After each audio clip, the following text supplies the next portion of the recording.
Waalaikumsalam warahmatullahi wabarakatuh. Semoga Buya dan keluarga selalu dalam lindungan Allah dan Amin. selalu diberikan Amin ya kesehatan. rabbal alamin. Amin. Buya, maaf saya mau bertanya. Saya itu penjual emas, agen penjual emas. Sementara saya itu kalau mau beli emas itu harus ke cabang Kulakan gitu istilahnya Buya. Tapi cabang tersebut kalau dia kalau mau Kulakan ke pusat itu harus dengan sistem PO atau tunda. Jadi Apa itu? PO atau tunda Buya. Jadi bayar dulu uangnya masuk, baru nanti barangnya itu dari perusahaan akan dikirim ke cabang 1 sampai 2 minggu kemudian gitu.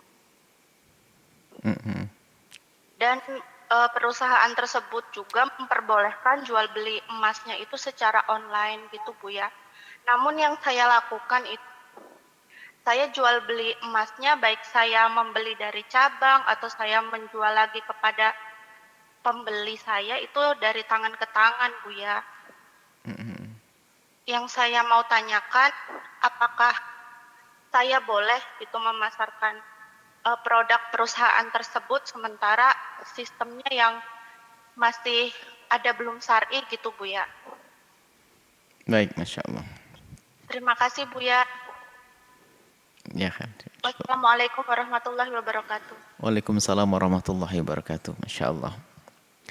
Ini semua hamba Allah hendaknya selalu waspada dan punya rasa takut kepada Allah, khususnya di saat mencari dunia.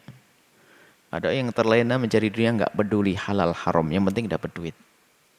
Ini musibah. Kami senang dengan pertanyaan-pertanyaan. Sering kita mendengar pertanyaan yang intinya adalah di dalam diri penanya ada rasa takut kepada Allah. Wong dia sudah untung kok ngapain tanya-tanya. Kan begitu seharusnya kalau memang orang itu hanya cari dunia. Tapi dia cari akhirat. Beliau cari akhirat. Khawatir haram dia. Sementara dia transaksinya sudah benar. Dia ngerti bahasanya kalau jual beli emas ada yang tertunda salah satunya, maka itu akan menjadi haram atau menjadi riba. Dan beliaunya menjalankan transaksi yang benar, menyerahkan uang mengambil barang, menyerahkan uang ambil barang, sudah benar. Akan tapi yang ditakutkan adalah dia itu harus belanja di tempat yang seperti itu. Maka ketahuilah bahwa kita kalau Anda punya kemampuan untuk misalnya ada untuk merubah, mengingatkan, maka Anda tetap saja di situ. Dan sambil mengingatkan buat perubahan sangat istimewa. Jadi yang paling wajib Anda jalani adalah sebatas Anda saja. Adapun orang itu bagaimana caranya, itu urusan dia. Karena apa? Transaksinya kan tidak semuanya haram juga. Ada yang transaksi haram, ada jual beli kontan dan sebagainya. Kalau dicontohkan, jangankan kalau Anda membeli kepada toko di situ modalnya macam-macam, Anda tidak usah banyak tanya di sana. Nanti nggak bisa beli Anda.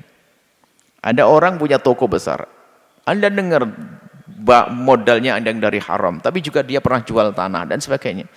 Jadi campur aduk di situ. Kalau seandainya ada orang memberikan kepada Anda dan dia punya pekerjaan haram, tapi dia juga punya pekerjaan halal, namanya subhat, tidak masuk wilayah haram. Artinya apa yang Anda lakukan maka bukan sebuah haram mutlak. Jadi Anda tidak dikatakan sebagai pelaku keharaman karena Anda transaksinya sudah benar. Adapun yang atasan Anda atau perusahaan tersebut, ya ini urusan dia karena pekerjaannya adalah juga ada halal, ada haram. Tapi kalau seandainya Anda mencari perusahaan yang lebih syar'i, maka itu adalah tingkat warok bagi Anda. Jadi apa yang Anda lakukan, transaksi Anda adalah sah. Transaksi Anda adalah sah karena Anda tidak membeli sesuatu yang tertentu itu adalah haram.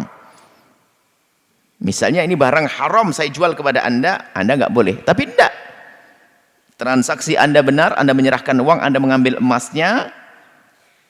Hanya saja perusahaan tersebut ada halal, ada haramnya. Maka bagi Anda adalah tidak menjadi haram, akan tapi jika Anda mampu dan bisa mencari tempat yang lebih syar'i, maka itu adalah meningkatkan kualitas iman Anda, kewaraan Anda, kemuliaan Anda. Selagi belum bisa, Anda dengan cara itu adalah benar, dan sambil berdakwah Anda ingatkan perlahan. Barangkali kedekatan Anda dengan perusahaan tersebut, perusahaan itu bisa merubah, maka istimewa. Anda dapat pahala dua.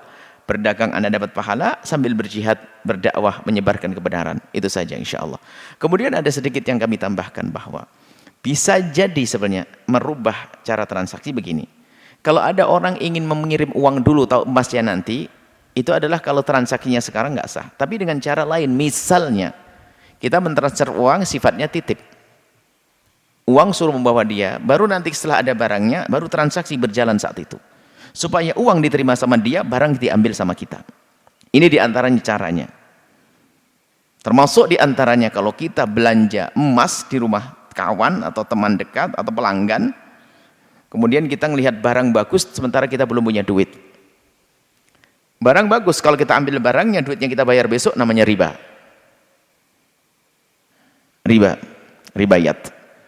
Tapi dengan cara bisa begini, sama-sama bayarnya besok, tapi kita ngutang.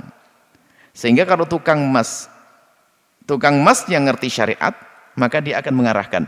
Kita pinjam ke kasir uang 50 juta untuk beli emas. Saya pinjam uang 50 juta, saya bayarkan.